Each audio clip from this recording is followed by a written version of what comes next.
Bismillahirrahmanirrahim. Assalamualaikum warahmatullahi wabarakatuh. Perkenalkan, nama saya Ruswa dari program studi Teknik Elektro, Fakultas Teknik dan Teknologi Kemaritiman, Universitas Maritim Raja Ali Haji.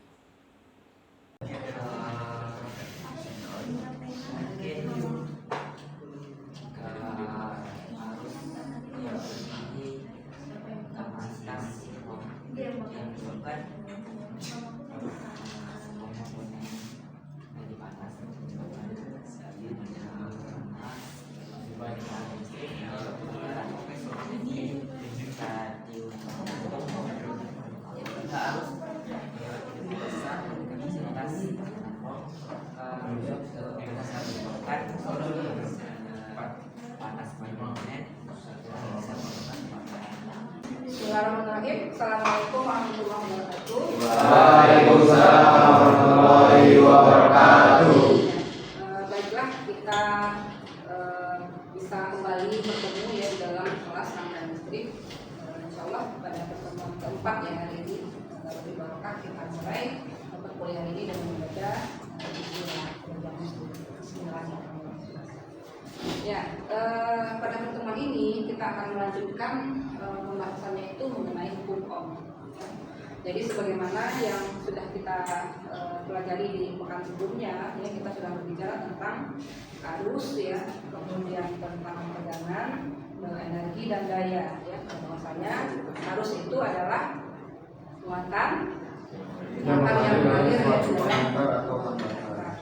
Nah, terus kemudian tegangan itu adalah besarnya upaya untuk menggerakkan muatan, gitu ya. Nah, di dalam konsepnya itu bahwasanya semakin besar tegangan itu juga akan semakin besar arus yang mengakibatkan juga sebagai besarnya arus. Di dalam materi ini, gitu ya, kaitannya adalah bahwasanya hukum Ohm ini dia merupakan prinsip dasar kelistrikan ya, yang sangat penting untuk diketahui dalam memahami cara kerja rangkaian listrik dan berbagai alat elektronik yang kita gunakan dalam keseharian kita. Hampir tidak ada kali ini kita terlepas, bisa terbebas gitu ya, penggunaan apapun dari penggunaan energi listrik. Sebagaimana yang kita ketahui bahwasanya energi listrik itu termasuk energi yang bisa dengan sangat mudah untuk didistribusikan menjadi bentuk-bentuk yang lain. Ya. Kan kita mengetahui bahwasanya listrik itu kemudian kita gunakan karena energi ya, sifatnya energi itu kan dia itu bisa berubah dari satu bentuk ke bentuk yang lain. Nah, listrik ini merupakan salah satu jenis energi yang paling mudah untuk ditransformasikan ke dalam bentuk yang lain. Misalnya bisa diubah ke dalam bentuk energi panas kalau kita pakai setrika gitu ya, ataupun kemudian kipas menjadi energi gerak, terus kemudian lampu menjadi energi cahaya dan jenis-jenis kemudian konversi energi lainnya. Makanya dalam kasus EBT pun kan juga kayak gitu ya, misalnya energi dari radiasi matahari, dari air dan seterusnya itu dikonversi dulu ke dalam bentuk listrik. Tujuannya apa? Agar lebih memudahkan untuk bisa dikonversi ke dalam bentuk-bentuk yang lain. Bahkan nanti bisa disimpan kan itu ya dalam misalnya baterai, api dan seterusnya. Jadi memahami hukum Ohm ini bisa membantu kita ya pada akhirnya itu dalam memahami cara kerja dan otomatis bisa menggunakan perangkat-perangkat elektronik itu dengan baik ya. Atau bahkan dalam konteksnya ketika kalian lulus nanti bahkan bisa merancang gitu ya, bagaimana misalnya instalasi listrik yang baik gitu ya, yang aman. Nah, hukum Ohm ini ya kemudian mendefinisikan bahwasanya arus yang mengalir dalam suatu alat penghantar itu dia itu sebanding ya, berbanding lurus dengan beda potensial atau tegangan yang ada di antara ujung-ujung penghantar. Dalam artian apa? Ya kalau kita lihat dalam rumusan ini bahwasanya tegangan itu sebanding dengan arus selama catatannya itu resistansinya sama. Nah, nilai resistansinya ini sama. Di antara faktor-faktor lain yang mempengaruhinya adalah dari segi suhu gitu ya. Nah, walaupun misalnya terkadang resistansinya sama gitu ya, anggaplah nilai resistor atau kemudian bebannya itu sama. Bebannya itu kan bisa jadi dalam bentuk peralatan elektronik gitu ya. Nah, tapi ketika suhu meningkat gitu ya, maka kemudian resistansi pun juga akan meningkat. Walaupun berarti walaupun nilai resistansinya sama, tapi karena Maksudnya kalau resistor misalnya kita kasih di sini resistornya 100 ohm atau beban dalam bentuk perangkat elektronik misalnya itu lampu misalnya gitu ya. Nah, ketika lampu itu lampu pijar ya pada umumnya gitu. Maka kemudian kalau semisal kemudian suhunya konstan, nah maka itu resistasinya akan tetap sama. Tapi ketika suhu meningkat, maka resistasi pun akan bertambah. Gitu. Walaupun nilai resistornya itu tetap sama gitu. Nah, kenapa begitu? Karena nanti di antara yang harus kita ingat itu bahwasanya nanti kalau semisal di dalam konduktor itu ya dia kan dari logam ya, dan logam itu kan dia mengandung ion-ion gitu. Nah ketika kita semakin panas maka ion-ion itu nanti akan bergetar. Ketika ion bergetar, nah sementara kita memahami fenomena arus listrik itu adalah muatan yang bergerak gitu. Ya, nah muatan kalau bergerak berarti ada perpindahan elektron ya, dan perpindahan elektron.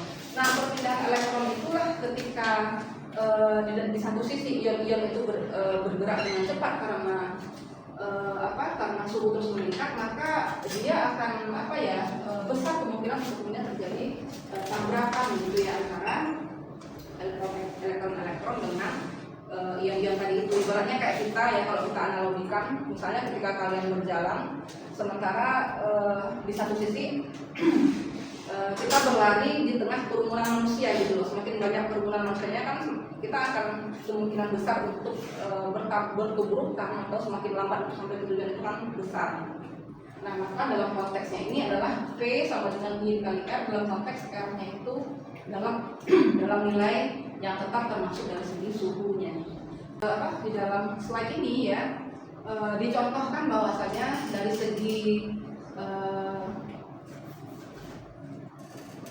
sebandingnya nilai arus dan tegangan. Kalau pada gambar pertama ini bahwasanya ketika diberikan satu sumber karangan yaitu berupa satu baterai, ya maka nanti pastinya lampunya akan menyala ya. Maka di sini dari segi ampermeternya akan membaca berapa arus yang melewatinya gitu ya. Nah ketika kita tambahkan ya, kalau di sini kan skalanya 1 ya. Nah ketika kita tambahkan beberapa sumber tegangan, misalnya baterai menjadi 3, maka kemudian dampaknya itu adalah pastinya arus itu meningkat gitu ya. Jadi tegangan meningkat, arus meningkat, terus kemudian lampunya juga akan semakin terang nyalanya. Nah cuman nanti ya kalau semisal kelebihan tegangan ya, kelebihan arus nanti bisa jadi dia juga rusak ya, sementara bisa jadi dia terang terus kemudian bisa jadi dia mati ya, karena melebihi ya batas kemampuannya. Nah di sini kita bisa melihat bahwasanya nilai arusnya pun juga semakin besar ya, kan pastinya begitu ya. Kalau misal kita besarkan tegangannya, sementara rumusnya itu adalah untuk arus itu berarti kan I P per R gitu ya. Iya sih? Iya. Nah maka nanti I-nya juga akan semakin besar karena nilai tegangannya itu semakin besar dan nilai resistasinya tetap. Nah kita melihat di sini dari segi implementasi berkelompok tadi itu pada peristiwa-peristiwa kelistrikan.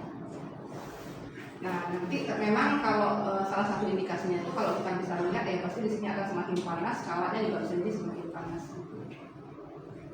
Nah kita melihat bahwasanya dalam hal fenomena ini ya, di dalam keseharian kita ya, ternyata kita melihat dalam pemberitaan ya ada kondisi ketika terjadi ya, ini musibah ya, kalau kita lihat musibah kebakaran rumah yang akibat dari kelebihan beban listrik.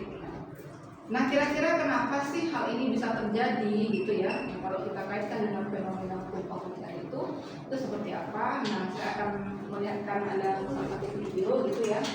Nanti kita bisa diskusikan ya dari yang ada di video ini.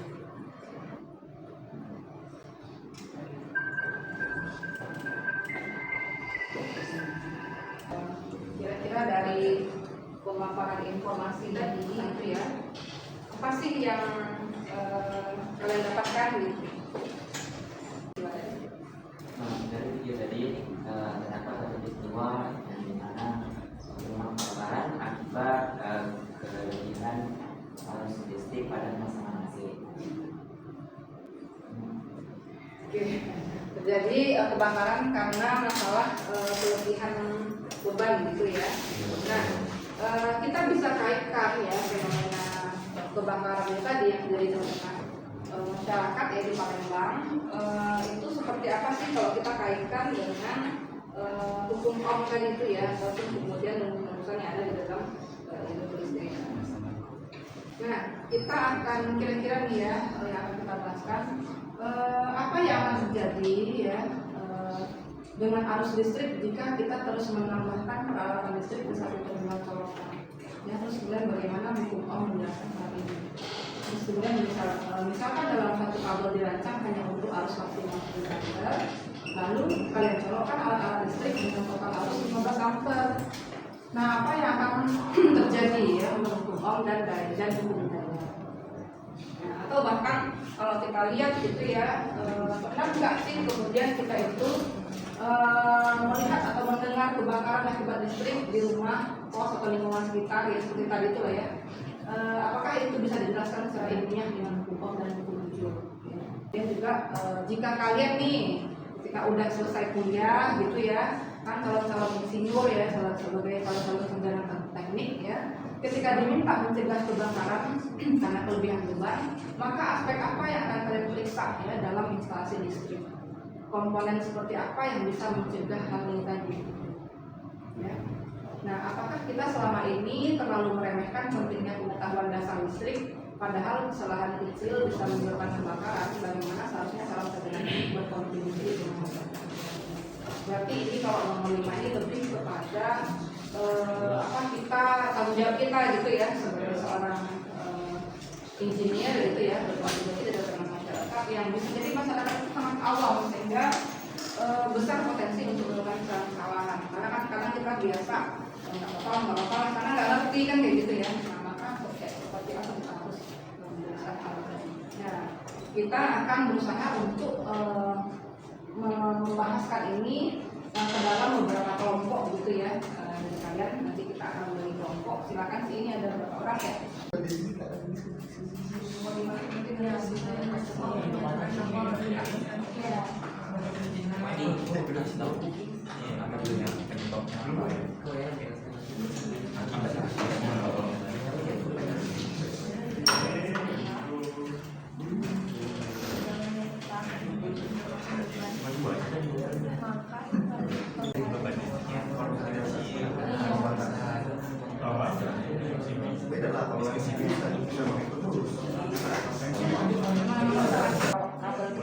Dia akan mengarah kepalanya bisa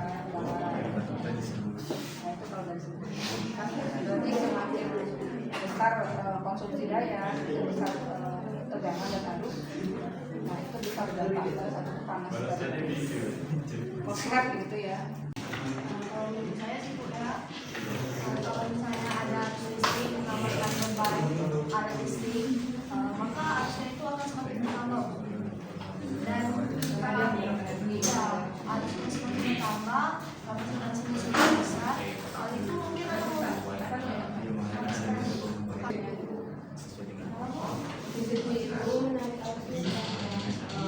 Ya sebenarnya bisa dicari dari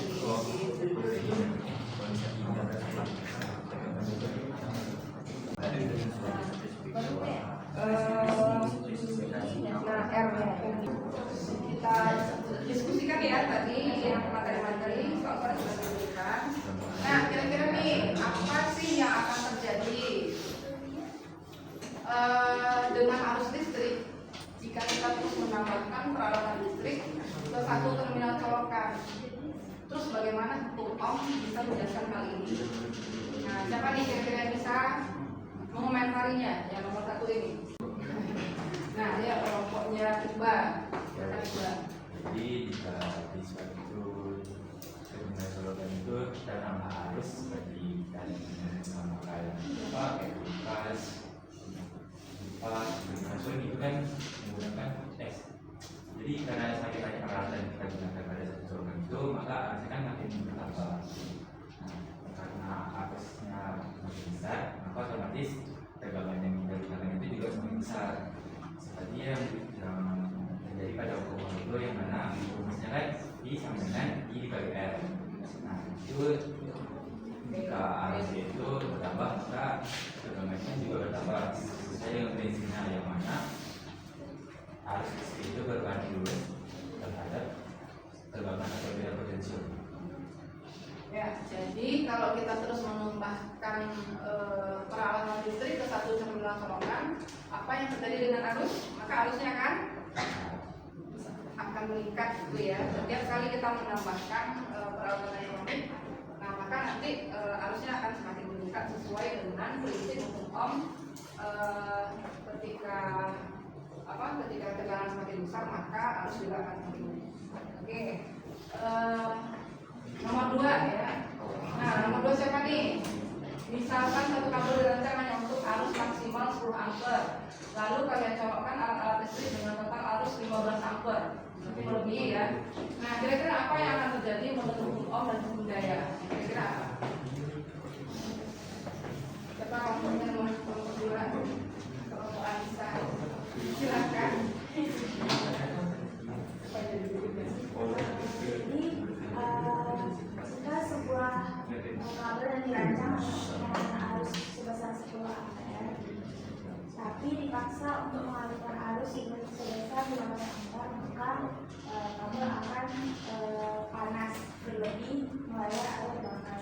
Nah, kalau untuk penjelasan dengan hukum Ohm itu sesuai dengan hukum Ohm yang dimana jika arus meningkat maka tegangan pada kabel yang memiliki hambatan juga akan meningkat.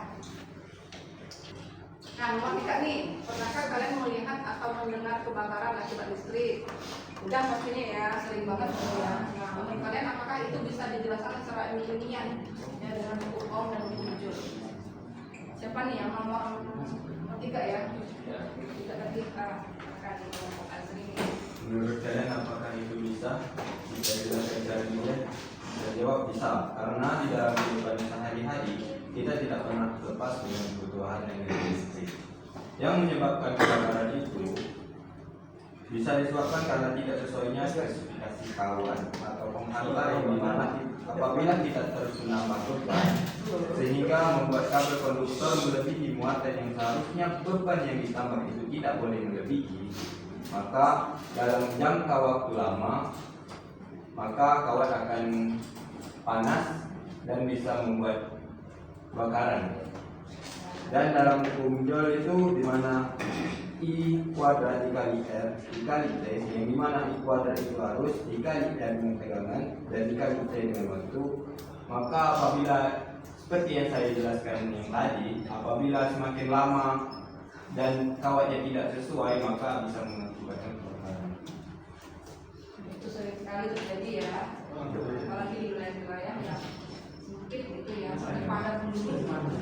Jika kalian sebagai calon insinyur diminta yang mencegah kebakaran karena kelebihan beban, nah kalian jadi perancangnya nih, aspek apa yang akan kalian periksa dalam instalasi listrik gitu ya, ini sebagai insinyur teknikan. Terus kemudian komponen apa sih yang bisa mencegah hal ini? Nah coba siapa nih? Kelompok mana nih? Nah kelompoknya Indra. Ini calon insinyur nih ya. Aspek-aspek yang digunakan itu pertama adalah menyesuaikan ukuran kabelnya, memastikan diameter kabelnya itu sesuai dengan standar agar tidak kelebihan bebannya. Kan kalau misalnya kabel yang terlalu kecil itu bisa melebihi beban dan membuat overheat. Kemudian ada pembagian beban sirkuit itu memastikan distribusi beban listrik itu seimbang dengan rangkaiannya agar semua komponen atau alat-alat yang digunakan itu mendapat beban yang sama dan sesuai dengan spesifikasinya. Kemudian adalah kualitas sambungan kabel, yaitu memeriksa semua titik sambungan dan terminal. Kemudian adalah kualitas materai, itu memastikan semua komponen yang digunakan sesuai dengan standar nasional ya. Ya. Kemudian komponen yang digunakan supaya mencegah hal ini kebakaran itu adalah MCB, yaitu miniatur circuit break. Ini adalah komponen yang wajib digunakan pada instalasi. Ketika beban lebih membatas belum dianu, dia akan mematikan secara otomatis. Kemudian ada fuse, itu sama kerjanya dengan MCB cuma berbeda, yaitu ketika melebihi pembatas dia akan memutuskan rangkaian listriknya secara otomatis. Jadi dari segi penggunaan kabel ya harus sesuai dengan kemampuan dia melewatkan arus ya. Terus kemudian tadi apa yang disampaikan oleh Indra tadi? Apa Indra? Penggunaan MCB itu ya. Terus kemudian yang sudah disampaikan oleh Indra ya. Nah terus kemudian dia ngomong yang terakhir nih. Apakah kita selama ini terlalu meremehkan pentingnya pengetahuan dasar listrik? Padahal usaha kecil bisa menyebabkan kebakaran. Kira-kira ada kayak gitu nggak sih sebenarnya kita itu? Ya. Jadi sambil ngecas sambil nelfon. Nah itu kalau telepon. Telepon. Bahkan itu pada di SPBU itu kan dilarang ya nggak boleh pakai HP sambil gitu.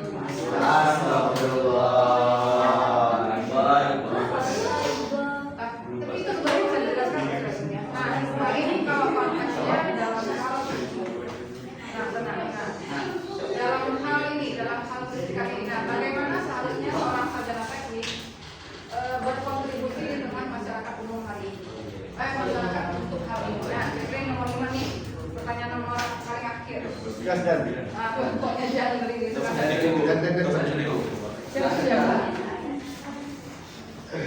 Siapa nih yang akan menjadi pembicaranya? Nanti disilakan.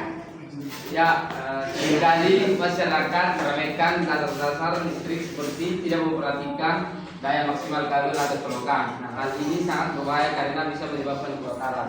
Nah, hal-hal yang dilakukan oleh seorang sarjana teknik itu, yang pertama memberikan edukasi dasar tentang keamanan listrik ke masyarakat. Yang kedua, membuat desain instalasi listrik rumah yang aman dan sesuai standar. Yang ketiga itu aktif dalam kampanye keselamatan listrik dan inspeksi berkala. Nah yang terakhir itu mengembangkan teknologi proteksi listrik yang lebih murah dan mudah diakses. Nah ini berarti adalah refleksi ya dari tanggung jawab kita ya. Walaupun belum jadi sarjana teknik, tapi kan kita mengarah ke situ gitu ya. Nah tadi itu juga salah satunya yang disampaikan oleh Jantri tadi apa berkaitan dengan K3 ya, keselamatan dan gitu ya. Nah memang itu sangat dibutuhkan ya, sangat dibutuhkan di dalam seharian. Berarti dapat kita simpulkan ya bahwasanya pemahaman yang baik terkait fenomena kelistrikan ini akan sangat membantu ya mengatasi permasalahan di masyarakat. Nah, Anda punya tanggung jawab untuk itu sebenarnya gitu ya. Jadi ya semoga ilmu ini bermanfaat ya apa yang kita sampaikan hari ini. Sudah selesai ya insya Allah kita bagi yang muslim gitu ya, kemudian bagi yang muslim sekarang kita sama berdoa untuk mengakhiri kelas ini. Ya, tutup dengan membaca